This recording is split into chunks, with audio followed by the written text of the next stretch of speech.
आप सभी को नमस्ते। मैं डॉक्टर विक्मेन चौधरी और आज की इस वीडियो में हम आपको जानकारी देने वाले हैं डर्मेटोमायोसाइटिस के बारे में। डीएम की बात करना चाहेंगे।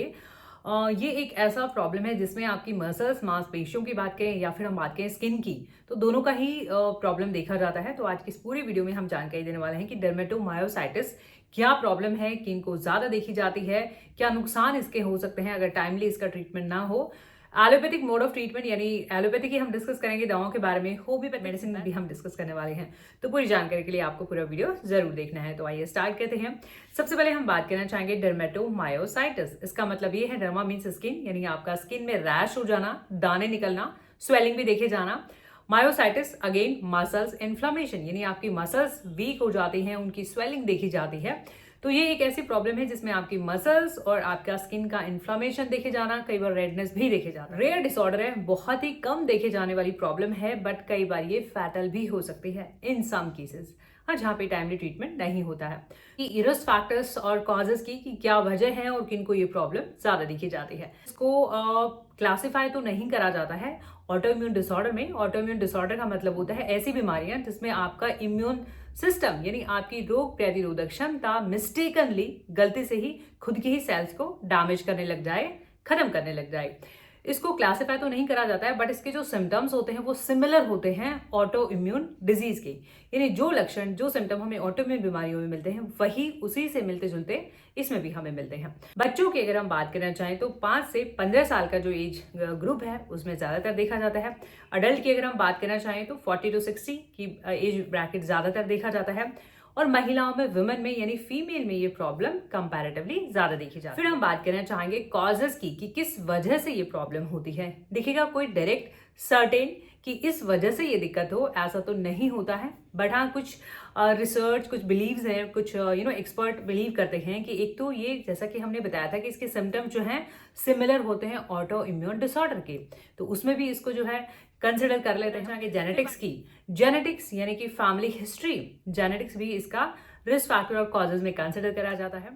इन्वायरमेंटल फैक्टर्स की हम बात करना चाहेंगे। इन्वायरमेंटल फैक्टर्स यानी अगर आप ऐसे इन्वायरमेंट में रहते हैं जहां पे बहुत ज्यादा पोल्यूशन है या फिर हम बात की एयर क्वालिटी पुअर है, तो ऐसे केसेस में भी देखा गया है। फिर बात करना चाहेंगे वायरल इन्फेक्शन।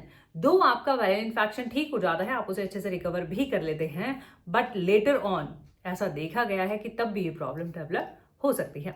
अब हम यहाँ पे बात करने वाले हैं साइन और सिम्टम्स की, लक्षणों की, कि ये क्या क्या इसके साइन और सिम्टम्स हो सकते हैं। देखिएगा, सबसे जरूरी बात तो यहाँ पे ये रहेगी कि कई बार ऐसा होता है कि किसी में सिम्टम बहुत लेट डेवलप होते हैं, यानी इसके सिम्टम लेट भी हो सकते हैं, टाइम लग सकता है सिम्टम को डेवलप होने में, लक्षणों को। और कई बार सडनली एकदम से भी जो है सिम्टम्स आ जाते हैं इसके, ऑल ऑफ सडन, तो ऐसा भी देखा जाता है। यहाँ पे वैसे बहुत ही रेयर प्रॉब्लम है, 1 लाख में 1% को देखी जाती है, वेरी रेयर। हाँ, तो सिम्टम जैसा कि हम बात कर रहे हैं कि इसके जो लक्षण हैं वो रहेंगे आपके स्किन से रिलेटेड और आपकी मसल्स और जॉइंट से रिलेटेड। तो स्किन की हम बात करना चाहेंगे। स्किन में रेडनेस हो सकती है, स्किन का कलर डिस्कलर्ड हो सकता है, वॉयलेट लेके पर्पलिश भी हो सकता है, रेडनेस भी हो सकती है, और स्वेलिंग इन्फ्लामेशन हो सकती है, और मसल्स की इन्फ्लामेशन हो सकती है, स्किन की इन्फ्लामेशन हो सकती है। रैश की अगर हम बात करना चाहें तो पर्टिकुलर आपकी आंखों के साइड में, आंखों के आसपास हो सकते हैं, चिक्स पे हो सकते हैं, आपके फिंगर जॉइंट्स, नकल्स पे भी देखे जा सकते हैं, और साथ में कई बार आपके चेस्ट पे, शोल्डर पे भी देखे जा सकते हैं, जिसको हम वी साइन कहते हैं। कई बार आप पे नेक पे और शोल्डर पे, बैक, योर बैक पे भी देखे जाते हैं, जिसको हम शॉल साइन कहते हैं। तो यानी कुछ पर्टिकुलर साइंस हैं रैश के अपीयरेंस के अकॉर्डिंग। हाँ, तो ये जॉइंट पेन भी इसका, क्योंकि आपकी मसल्स जो है स्टिफ हो गई हैं, या फिर हम बात की मसल्स वीक हो जाती हैं, मसल्स का डैमेज भी देखा जाता है, और मसल्स का डिस्ट्रॉफी, धीरे धीरे डीजनरेशन और मसल्स डेथ भी देखा जाता है।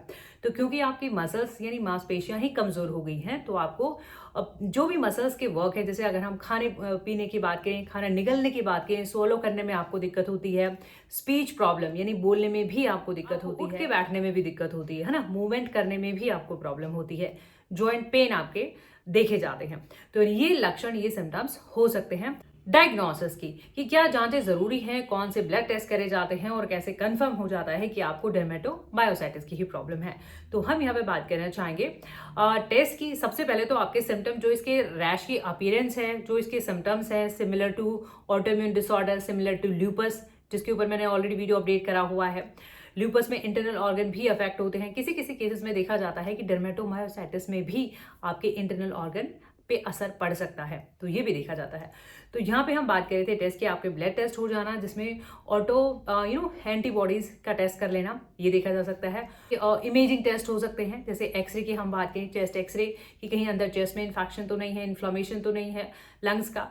और बात करना चाहें इमेजिंग टेस्ट आपके हो सकते हैं, जहाँ जहाँ पे सिम्टम जो पार्ट अफेक्टेड है वहाँ का इमेजिंग टेस्ट भी हो सकता है। तो इमेजिंग टेस्ट के साथ साथ आपका ईएमजी एक इलेक्ट्रोमायोग्राफिकल स्टडी आपके मसल्स का नर्व कंडक्शन कैसे वर्क कर रहे हैं, तो ये भी चेक कर सकते हैं।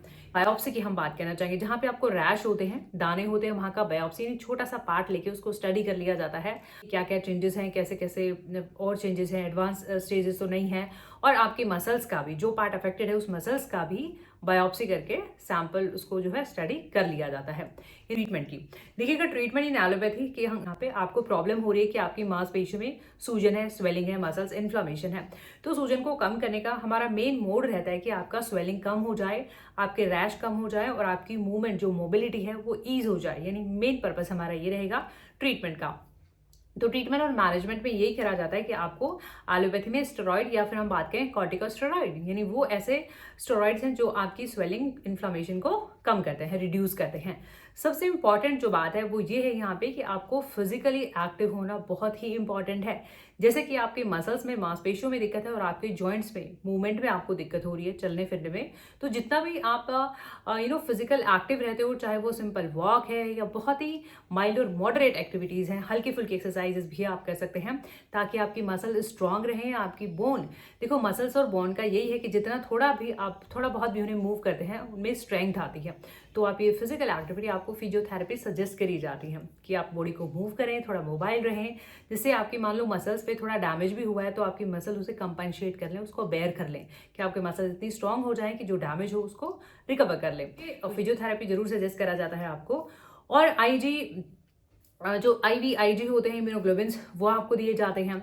और बाकी डिपेंड करता है कि किस तरीके का आपका पर्टिकुलर इंडिविजुअल केस है, उसके अकॉर्डिंग आपका होम्योपैथिक ट्रीटमेंट की बेस्ट इफेक्टिव होम्योपैथी मेडिसिन। देखिए, जो भी दवा हम यहाँ पे जिन दवाओं के बारे में हम जानकारी दे रहे हैं वो सारी दवाइयाँ आपको नहीं लेनी रहेंगी, आपको अपने लक्षणों के आधार पर दवाइयाँ सेलेक्ट करनी है। इन सभी दवाओं के लिंक आपको नीचे डिस्क्रिप्शन बॉक्स में मिल जाएंगे, आप ये दवा वहां से खरीद सकते हैं और अपना ट्रीटमेंट स्टार्ट कर सकते हैं। बट अपने लक्षणों पे जाएगा कि क्या आपके लक्षण है, सिम्टम्स क्या हैं। इनके अलावा जैसे मैं बात करूँ, किलकिरिया कार्ब है, काली कार्ब है, ब्रायोनिया है, कॉस्टिकम, प्लम्बा मेटालिकम, अर्निका, जेलसीमियम, ये सभी दवाइयाँ ऐसी हैं जो आपकी मसल्स और स्किन पे काम करती हैं। देखिएगा, आर्सेनिकम एल्बम एक बहुत ही अच्छी रेमेडी है जो आपकी हेल्प कर सकती है डर्मेटोमायोसाइटिस में। आर्सेनिकम स्किन के लिए भी अच्छी है, मसल्स के लिए भी अच्छी है। और आर्सेनिकम नाइट में एग्रेवेशन होता है, यानी रात को मान लो अगर आपको दिक्कतें बढ़ती हैं, बहुत ही बेचैनी हो जाती है, घबराहट होती है, तो ऐसे केस में आप आर्सेनिकम एल्बम ले सकते हैं। रैश है स्किन पे, रेडनेस है अगर हम बात करें, है ना, डिस्कलर्ड हो गई है, पैचेस हैं आपके स्किन पे, तो ऐसे केस में आप इसे यूज करें। ये कंपनी के अकॉर्डिंग कलर रहता है, हो सकता है आपको अलग कलर मिले, डिफरेंट कलर मिले, मेडिसिन का फॉर्म भी डिफरेंट हो सकता है। अगर आप डिफरेंट कंट्री से हैं, आपको टैबलेट फॉर्म में, पिल्स फॉर्म में, पाउडर फॉर्म में भी मेडिसिन मिल सकती है। आप मेन दवा के नाम पे जाएगा आर्सेनिकम एल्बम। ड्रॉपर अगर आपको लिक्विड फॉर्म में है तो 1 और 2 ड्रॉप्स 1 और 2 टाइम्स आप इसे रेगुलर यूज करें जब तक आपके सिम्टम्स में बेटरमेंट नहीं देखा जाता। ये अर्निका आपने सुना होगा, अर्निका हम इंजरी में बहुत फ्रिक्वेंटली प्रेस्क्राइब करते हैं। अर्निका टॉप रेमेडी है for muscles strength, for muscles अगर बहुत ही कमजोर है मसल्स या मसल्स का कोई इंजरी भी हो जाता है, स्किन आपकी डिस्कलर्ड हो जाती है, तो ऐसे केसेस में हम अर्निका को प्रेस्क्राइब करते हैं। ये बिगर क्वांटिटी, आप स्मॉल क्वांटिटी लें। अगेन ड्रॉपर की हेल्प से आप 1-2 ड्रॉप दिन में 1-2 बार खाने से पहले। को जॉइंट्स में प्रॉब्लम है, आप अर्निका का ऑइंटमेंट भी लगा सकते हैं, है ना, क्योंकि आपकी स्किन जो है टाइट हो जाती है, स्टिफनेस देखी जाती है मसल्स की। देखिएगा, कॉस्टिकम अगेन एक बहुत ही अच्छी दवा है होम्योपैथी में, क्योंकि कॉस्टिकम हम यूज करते हैं जब आपको प्रॉब्लम होती है गले से रिलेटेड, यानी अगर आपको खाना निगलने में दिक्कत हो रही है, स्वॉलो करने में, गले की मसल्स में दिक्कतें आती हैं, या फिर आपको स्पीच प्रॉब्लम होती है, बोलने में अगर दिक्कत होती है, तो ऐसे केस में हम कॉस्टिकम यूज करते हैं। वैसे ही लेना रहता है 30 और 200 में। अगेन ड्रॉपर की हेल्प से 1 और 2 ड्रॉप्स 1 और 2 टाइम्स रेगुलरली आप। काली कार्ब भी एक बहुत ही अच्छी मेडिसिन है। काली कार्ब भी हम यूज करते हैं, मसल्स पेन है, जॉइंट पेन है, काली कार्ब में डाइजेशन प्रॉब्लम भी देखी जाती है, तो काली कार्ब अगेन एक बहुत ही अच्छी रेमेडी हो जाती है फॉर डर्मेटोमायोसाइटिस। मसल्स वीक हैं, बहुत चलने फिरने में अगर आपको प्रॉब्लम हो रही है तो आप काली कार्ब की, देखिएगा ये डिफरेंट कलर है, हाँ, तो कंपनी के अकॉर्डिंग। किलकिरिया कार्ब के पेशेंट में अगर हम बात करना चाहें तो थोड़ा सा फ्लैबी रहेंगे किलकिरिया कार्ब के, और ठंड बिल्कुल भी टॉलरेट नहीं कर पाते हैं, बर्दाश्त नहीं होती उनको ठंड, है ना, तो सेंसिटिव होते हैं टुवर्ड्स कोल्ड, तो ऐसे केसेस में और केलकेरा काब को इन्फेक्शंस भी अगर बार बार देखे जाते हैं तो वैसे केस में हम केलकेरा काब यूज करते हैं। हेल्प से 1 or 2 drops 1 or 2 times regular use. Rhus tox वैसे तो नंबर 1 रेमेडी है। रस्टॉक्स के बहुत सारे फायदे हैं। रस्टॉक्स मान लो कनेक्टिव टिश्यू पे काम करती है, जोड़ों की अगर हम बात करें, स्टिफनेस में अगर, क्योंकि इतना स्टिफनेस हो जाता है कि स्किन जो है टाइट, विजिबली भी वो दिखाई देता है कि आपकी स्किन टाइट हो जाती है, और मूवमेंट चलने फिरने में भी अगर आपको दिक्कतें होती हैं, है ना, तो वैसे केस में हम रस्टॉक्स यूज करते हैं। तो इस तरीके से आप रस्टॉक्स ले सकते हैं। अगर ये सिम्टम पे पेन है, जोड़ों में दर्द है, तो आप साथ साथ रस्टॉक्स का ऑइंटमेंट भी लगा सकते हैं। जो दवाइयां हमने डिस्कस करी हैं, अगर आप यूट्यूब पे देख रहे हैं, इन सभी मेडिसिन के लिंक आपको नीचे डिस्क्रिप्शन में मिल जाएंगे। इंडिविजुअली वीडियो या वॉइस कंसल्टेशन के लिए आप हमें दे हुए व्हाट्सएप नंबर पर कॉन्टैक्ट करें। होप ये वीडियोज आपकी हेल्प कर सकें। इन वीडियो से आपकी हेल्प होती है तो प्लीज आप इन्हें लाइक करें, शेयर करें। चैनल पर नए तो चैनल को सब्सक्राइब जरूर करें, बेल आइकन जरूर प्रेस करें नोटिफिकेशन रिसीव करने के लिए और हमारे यूट्यूब लाइव अटेंड करने के लिए। Thank you so much. Thank you.